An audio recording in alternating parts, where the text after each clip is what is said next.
Jadi tentang kemaksuman ini memang ada ikhtilaf ya. Kapan Nabi itu mulai maksum? Tapi menurut jumhur ulama, maksumnya Nabi itu setelah diangkat. Setelah diangkat oleh Allah Subhanahu wa taala. Karena memang risalah itu berlaku setelah itu. Adapun sebelum itu tidak dibutuhkan kemaksuman itu. Karena risalah itu belum berlaku. Tapi bukan berarti Nabi itu tidak dijaga. Ya. Nabi itu dijaga oleh Allah Subhanahu wa taala. Bahkan sejak beliau diutus sejak beliau belum diutus. Ya.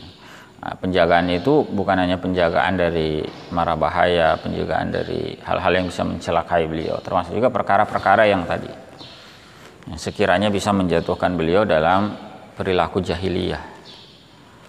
Nah, itu tadi sesuai dengan tesis Muhammad Abduh itu, bahwa kalau itu layaknya manusia biasa yang mengikuti ketentuan yang lazim, maka mestinya beliau itu akan terpengaruh oleh kehidupan jahiliyah.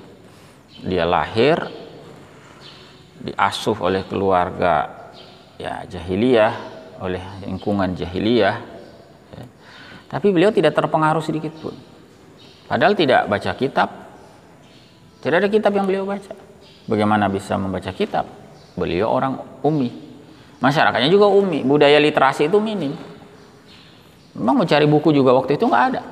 Buku apa yang bisa didapat waktu itu? Nggak ada. Orang nggak ada pada bisa baca, nggak bisa nulis.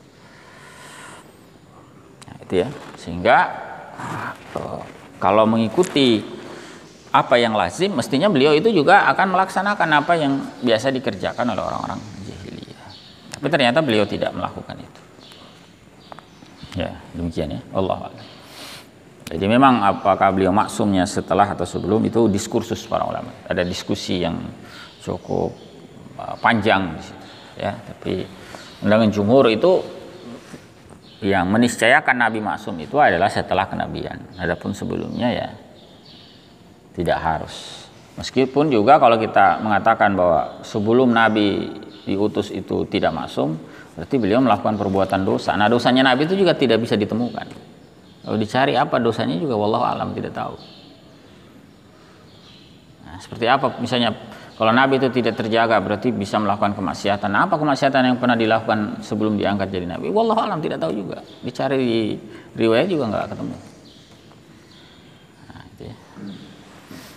Makanya jangan heran kalau ada sebagian yang mengatakan beliau juga bahkan karena itulah beliau maksum sejak sebelum diangkat. Karena dicari-cari juga nggak ketemu. Jadi memang agak panjang bahasan itu. Tapi intinya demikian. Dan justru itu semakin mengokohkan bahwa memang beliau itu dibimbing. Ya, dibimbing oleh Allah Subhanahu wa taala.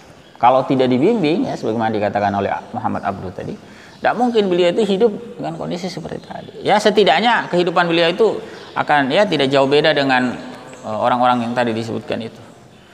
Yang juga menentang kemusyrikan tetapi sebelumnya pernah melakukan juga perilaku jahiliyah. Meskipun belakangan karena akalnya digunakan, akhirnya tahu bahwa menyembah banyak berhala itu kebodohan. Ya. Maka mereka mengkritik juga. Ya.